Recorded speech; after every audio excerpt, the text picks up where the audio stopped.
Hello, I'm Lee Johnson and this is my channel. If this is the first time you've been here and you enjoy my content, please subscribe, hit the bell, like, share, comment, etc, etc, etc.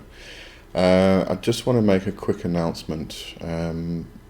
Today we are supposed to be doing the Black Hat chat. Unfortunately, in South Africa, where I am, we are having load shedding, and they decided to change it to stage 2 yesterday or last night, and Wednesday night, and that means that my power is going to go off at the same time that we're supposed to start the chat. So we will be postponing until next week. Sorry about that. We will be talking about familiars and the fetch. So if you can tune in next week, that would be brilliant. But I thought I'd just put a video up today. So what I want to actually talk about today is Ascension in Demonology work. And very important, very, very handy practice actually. So let's get into that. But first,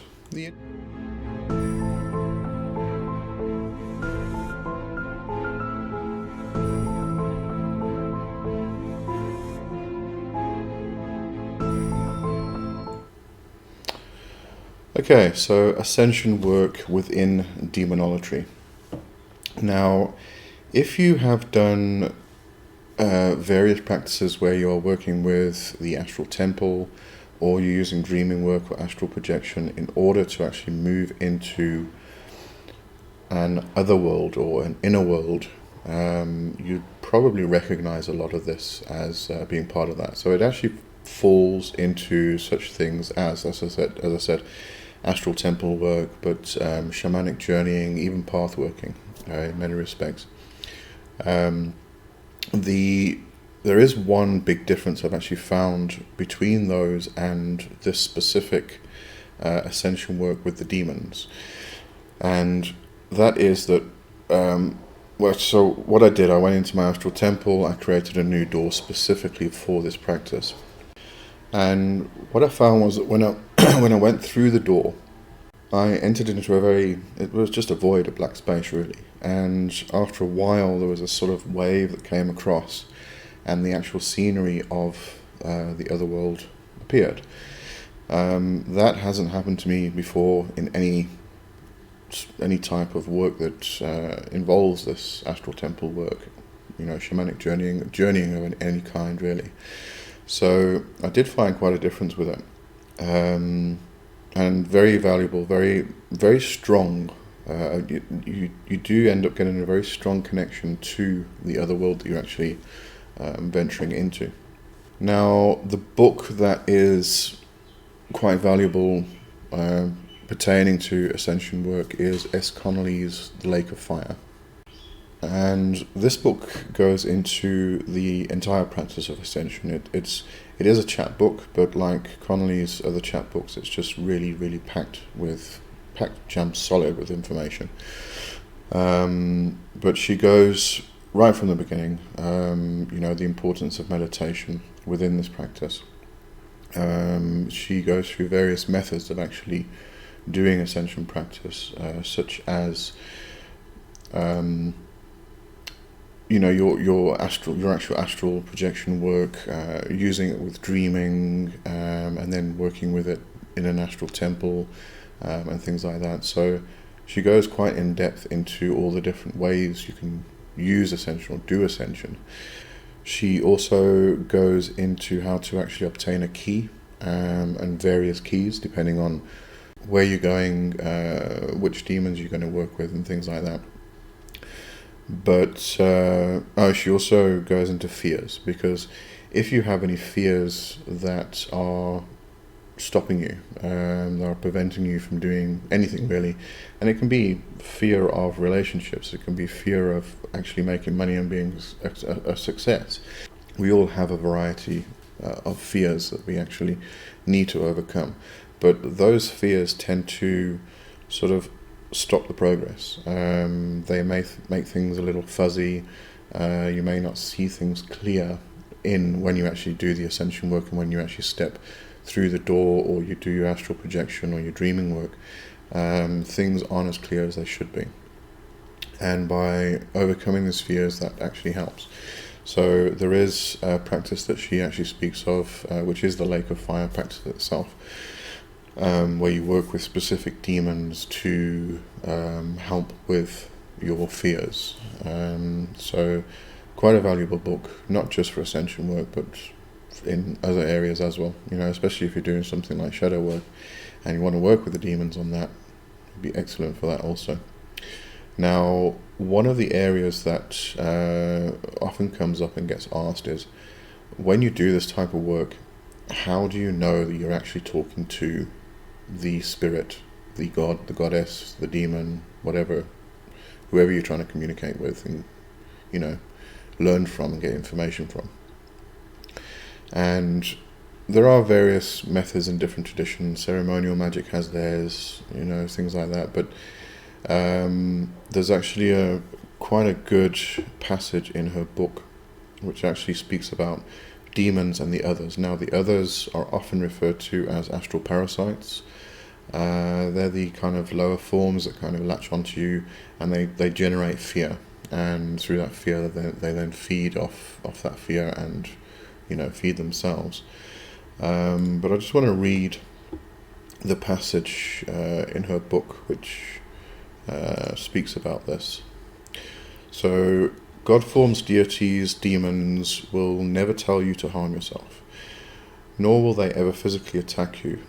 The exception there is the spirits of the Goetia, or Jinn if you prefer. If they think you need to be physically knocked on your ass for them to drive a point home, they sometimes will. Most helpful spirits like demons, god forms, or angels will never lie to you unless they have a good reason for it. That said, they can sometimes be purposefully cryptic in a way that makes you think. The reason for cryptic responses is to make one think for themselves and find their own answers. After all, give a man a fish, he eats for a day. Teach a man to fish, he eats for a lifetime, right? Others are kind of tricky. They can be quite harmful. These spirits may physically harm you, lie to you, or tell you bad things are going to happen when they aren't, to induce paranoia and feelings of dread. They may even tell you to hurt yourself or other people. They will purposely destroy relationships if they think it will give them the upper hand.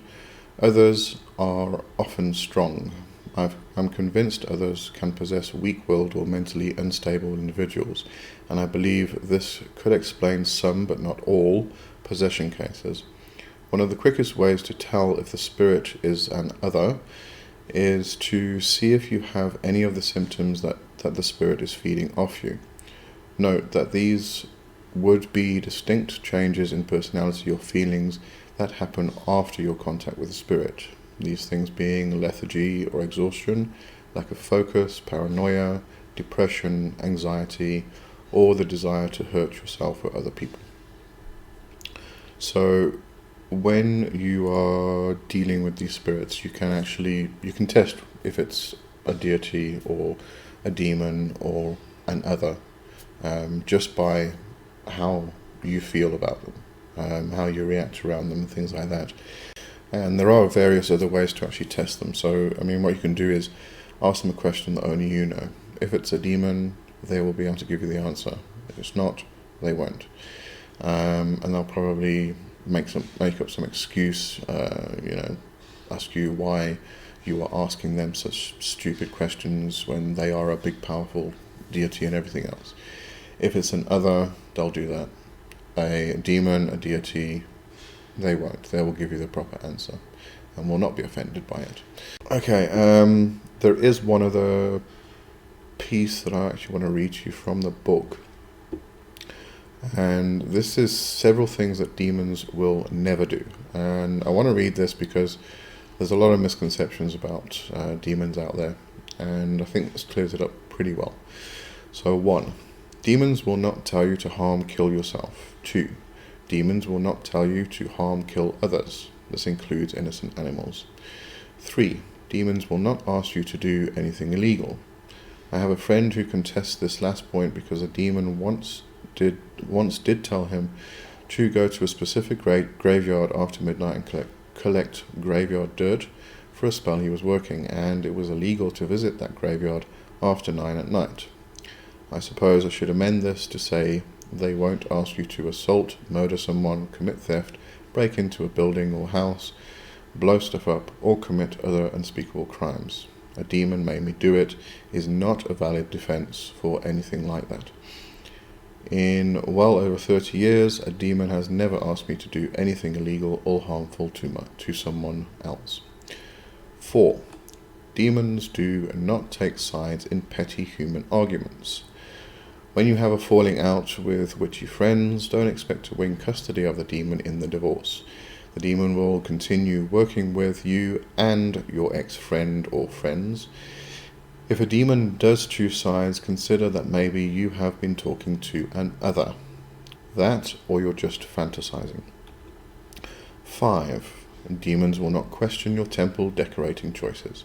And no, they're not always mad at you for insert a ridiculous worry here. If you are getting angry demons who are always mad at you, consider maybe you're being paranoid and what you have is an other, not a demon. Of course, you could be an ego-laden, bossy dick magician, in which case you may just piss demons off. I suppose that's always possible. So I think that was quite a valid point, and something we need to actually consider when working with demons. And as I said, there's a lot of misconceptions out there about demons, so hopefully this clears it up. And so that's Ascension work, essentially. And as I said, I do apologise for the absence of the live stream today. That's why I wanted to post something for everybody to at least watch. But we will be postponing until next week, and we'll catch up from there. And so I hope you have a brilliant weekend, and see you next week. Cheers.